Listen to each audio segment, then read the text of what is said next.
Bem-vindo ao nosso canal, se inscreva e deixe seu like. Um debate polêmico hoje. Dízimo. Crente que não dá o dízimo está em pecado? Um pastor diz que sim, o outro diz que não. Vamos lá para esse corte aí incrível, confira até o final e deixe suas opiniões nos comentários. O dízimo era algo obrigatório na lei mosaica, obrigatório para os judeus, a fim de sustentar os levitas, especialmente os que trabalhavam no templo. Isso era algo obrigatório na antiga aliança, nós estamos debaixo de uma nova aliança. Mas mesmo assim, mesmo havendo essa diferença entre a antiga e a nova aliança, hoje nós não temos mais, costumo dizer, nós não temos mais a obrigatoriedade, porém nós temos a responsabilidade de ofertar, e isso eu vou apontar com alguns textos aqui.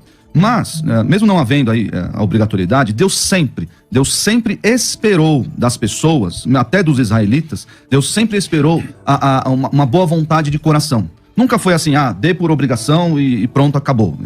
Mesmo porque Deus é o Deus do ouro e da prata, ele não precisa, ele pode fazer brotar dinheiro de onde ele quiser. Porém, Deus deu ao seu povo a oportunidade de bom grado, de boa vontade, participar com aquilo que o próprio Deus nos dá, participar do sustento da sua obra. Ele diz lá em Êxodo 25:2, diga aos israelitas que me tragam uma oferta, receba de todo aquele cujo coração o compelir a dar. Deus estava esperando uma boa vontade do povo. Olha só, 1 Crônicas 29, o povo alegrou-se diante da atitude de seus líderes, pois fizeram essas ofertas voluntariamente e de coração íntegro ao Senhor. Então o Senhor nunca esperou, apesar de haver a obrigatoriedade na lei mosaica, na antiga aliança, Deus nunca esperou dessas pessoas um coração pesaroso, aquela, não vai o dinheiro, nossa, o meu dinheiro tem que dar aqui. Nunca esperou disso. Seguindo a leitura de 1 Crônicas 29, diz assim no versículo 14, tudo vem de ti, e nós apenas te demos o que vem das tuas mãos. Sei, ó meu Deus, que sondas o coração e que te agradas com a integridade. Tudo o que dei foi espontaneamente e com integridade de coração. E agora vi com alegria com quanta disposição o teu povo, que aqui está, tem contribuído. O Senhor sempre se preocupa. 1 Crônicas 29, eu li os versículos 9, 14 e 17. Do templo, né? Não exatamente do dízimo. Não, ele tá falando de ofertas e a gente tá falando de uma pessoa, não é Deus falando, né? Então tem esse detalhe também, né? Não, tudo bem, eu estou apontando aqui que Deus sempre esperou a voluntariedade, a integridade de coração e não algo pesaroso, não algo que... Mas nem a expectativa vamos lá, sua opinião inicial aí, se não der, tá errado? Como é que é? Tá errado. Essa aí, questão de propósito. Segundo, ele colocou aqui como algo que Deus é ao contrário, que Deus espera. Tudo bem, ele espera, mas independentemente de falarmos no caso de discípulos descendentes de Levi e assim por diante, veja bem, roubará o homem a Deus? Todavia vós me roubais e dizeis, em que te roubamos? Nos dízimos e nas ofertas. Com maldição sois amaldiçoados, porque a mim me roubais vós a nação toda. Então, nem vou entrar ainda no detalhe de ser ou não só dos levitas, mas quem está falando aqui é Deus. Porque ou eu creio que a palavra de Deus ela é verdadeira, aqui é o livro do profeta Malaquias, e ele fala, roubará o homem a Deus? Você tem me roubado, vós a nação toda. E aqui ele fala, com maldição sois amaldiçoados por isso. Então, depois eu vou entrar no detalhe, aqui é o sentimento de Deus. Então, se esse é o sentimento de Deus, quem faz isso? Vamos dizer, na lei mosaica, eles estavam pecando. Mas Deus não mudou, o sentimento é o mesmo, porque o dízimo, ainda que eles possam até crer que seja somente uma instituição mosaica, e não é, vou provar depois no Novo Testamento para vocês, é esse o sentimento de Deus. Então eu dou, obviamente, grato, consagro ao Senhor, mas eu tenho noção, não me pertence, pertence ao Senhor. Okay. No Novo Testamento, como é que funciona hoje? Como eu disse, não existe a obrigatoriedade legal. Legal é porque vem da lei. Mas existe a responsabilidade. Os crentes reunidos em igreja têm a responsabilidade de fazer o quê? De sustentar as viúvas, nós vemos isso lá em Atos 6, versículos de 1 a 4. Sustentar os órfãos, nós vemos isso lá em Tiago 1, 27.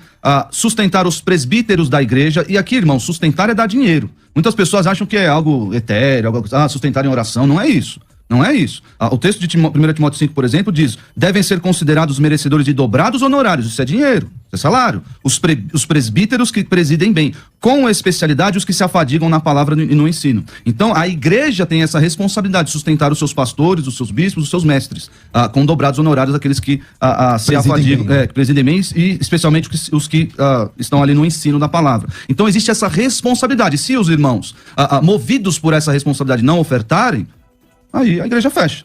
A igreja fecha, o pastor não tem como se dedicar ao ofício que Deus lhe impôs, e aí a igreja fecha, fica aquela coisa. Às vezes eu conheço muitos pastores que tem um trabalho secular e tem que... Esse pastor, ele morre aos 40 anos, de tanta coisa que tem que fazer, e cuidar da igreja, e cuidar do trabalho secular, enfim. A igreja tem essa responsabilidade. Aí como é que isso é feito, então? O capítulo sobre contribuição, teve até um irmão aqui no chat que mencionou. O apóstolo Paulo escreveu o Novo Testamento e não falou nada sobre isso. Em 2 Coríntios 9, nós temos o apóstolo Paulo. Se você quer saber o que Deus diz sobre contribuição, leia esse capítulo, não dá tempo de ler tudo. Mas veja, especialmente o versículo 7, 2 Coríntios 9, 7. Cada um contribua segundo tiver proposto no coração, não com tristeza ou por necessidade, porque Deus ama a quem dá com alegria. E nós vemos ao longo do capítulo, nós vemos no capítulo 10, nós vemos no capítulo 8, nós vemos as pessoas dando com generosidade. A generosidade deve também reger o coração do crente. Ele não deve ser sovino, não deve ser mesquinho, ele deve reger. Aquela irmã, por exemplo, que deu as 2 moedinhas mencionada por Jesus, essa irmã deu tudo. Deu tudo que tinha e foi louvada pelo Senhor.